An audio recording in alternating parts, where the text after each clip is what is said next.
Sorry বোন, আজকের এইরকম একটা স্পেশাল দিনে আমি তোকে স্পেশাল কিছু রান্না করে খাওয়াতে পারলাম না।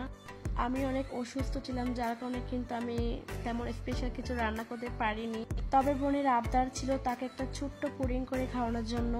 বোনের পাশাপাশি কিন্তু বাড়ির সবারই অনেক পছন্দ পুডিং, তো তার কারণে যেমনই হোক অসুস্থ হলে বোনের আবদার অবশ্যই পূরণ করতে হবে। হ্যাঁ, আজ আমার বোনের বার্থডে, নাম তার সোমাইয়া। আপনারা সবাই চিনেন। Happy birthday Somaiya. আমি যেমনই হোক তোর এই স্পেশাল দিনে তোর চাওয়া এই পুডিংটা আমি সুন্দর করে তোকে বানিয়ে দেওয়ার চেষ্টা করব, আর আমি তাই করছি। ভিডিওতে প্রথম থেকেই তো আপনারা সবাই দেখে বুঝতেই পারছেন আমি পুডিংয়ের জন্য কি কি প্রসেস তৈরি করছি, কিভাবে করছি। তারপর আমি আমার বোনকে বলেছিলাম যে আজকে তোর বাড়িতে আমি কেক তৈরি করব। বোন বললো না, তুমি তো কেক অলওয়েজ করো, আমি তো কেক অলওয়েজই খাই। আপনারা আমার ভিডিওতে দেখলে বুঝতে পারবেন আমি অলওয়েজ কেক করি। তো বোন বললো পুডিং করো না, পুডিং আজকে পুডিং খাবো, কেক অলওয়েজ খাই। তো কথা বলতে বলতে কিন্তু আমি আমার পুডিংটা প্রায় করে ফেলতেছি, মানে মিক্সার করে ফেলবো। আর কিন্তু এখানে একটা ভুল হয়ে গেছে, চিনির মধ্যে এত পিঁপড়া ছিল কি বলবো, এখানে মিস্টেক হয়ে দু একটা পিঁপড়া পড়েছিল। আমি কিন্তু অনেক নিয়ে ফেলি, কিন্তু একটু থাকে না। পরে কিন্তু আমি এগুলো ছেঁকিয়ে ফেলবো, পিঁপড়া থাকবে না, ডোন্ট মাইন্ড, কেউ কিন্তু আবার নেগেটিভলি নেবেন না। তো আমি এখন একটা কাঠির সাহায্যে কিন্তু এটা ভালোভাবে একদম মিক্স করে ফেলবো।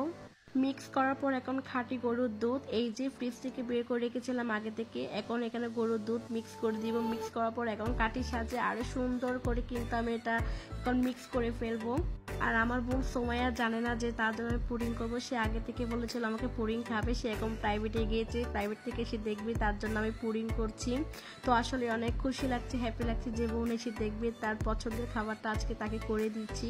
তো এখানে আমি গুঁড়া দুধও ইউজ করেছি, গুঁড়া দুধ দিলে কিন্তু ফ্লেভারটা আরো অনেক মানে কি হয়, খেতে অনেক ভালো হয় আর কি। তো আমি তো আপনাদের দেখিয়ে দিলাম। এখন আমি যেভাবে আমি চিনির শিরাটা তৈরি করি, আমি যেভাবে আমি আপনাদের দেখিয়ে দিচ্ছি। তো এখন এই যে এখন চুলায় কিন্তু রান্না হচ্ছে অপর পাশে, এই চুলায় কিন্তু আমি পুডিংটা বসিয়ে দিব।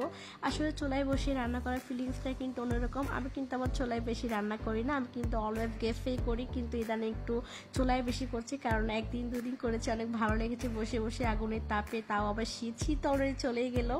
এই যে এই পাতা দিয়েও কিন্তু আমি মানে আগুনটা ধরাচ্ছি আর কি। এবার বসে বসে শুধু আগুন ধরায় আর বসে থাকি, আর তার ফাঁকে এক কাপ চাও খেয়ে নিলাম। আপনাদের দেখেছি বসে বসে ওপর দিক দিয়ে তো পুডিং হয়ে যাচ্ছে।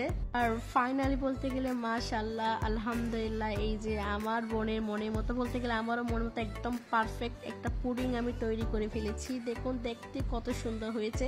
এটা আমি এখন কিছুক্ষণের জন্য নর্মাল ফ্রিজে রেখে দিব এটা সেট হওয়ার জন্য, তারপর আমি আপনাদের বের করে এটা দেখাবো। দেন এই যে আমি এখন আপনাদের বের করে দেখাচ্ছি। মাশাআল্লাহ বলবেন সবাই, কিন্তু মাশাআল্লাহ বলবেন, কি সুন্দর আমি পুডিং তৈরি করছি। আসলে আমি অনেক এক্সাইটেড ছিলাম যে পুডিংটা দেখতে কেমন হবে। আসলে অনেকের পুডিং কিন্তু তেমন ভালো হয় না, উপরে লেয়ারটা সুন্দর করে বসে না, মানে চিনির শিরাটা দেন আপনার ফেটে যায়, মানে কেমন জানে। হয়তো আজকে ভিডিওটা এখানে শেষ করলাম, কার কেমন লেগেছে অবশ্যই কমেন্ট বক্সে কমেন্ট করে